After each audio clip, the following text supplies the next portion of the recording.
This is a brief walkthrough for the World Cleanup 2012 waste mapping application for Android handhelds. Using your Android to map garbage is very easy. Download the application for free on the Android market by searching World Cleanup Waste Mapper.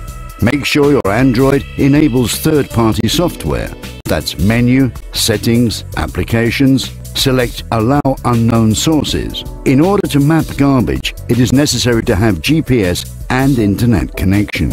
After a quick download and installation, you can start mapping illegal garbage dumps. Make sure you are connected to the internet and to GPS. To map garbage, open the application and choose New Point. Now you can take a picture of the garbage. After you have taken the picture, you may add additional details, such as the approximate volume and contents of the garbage. Press Add New Point, and that is all. Thank you for participating in the World Cleanup Project.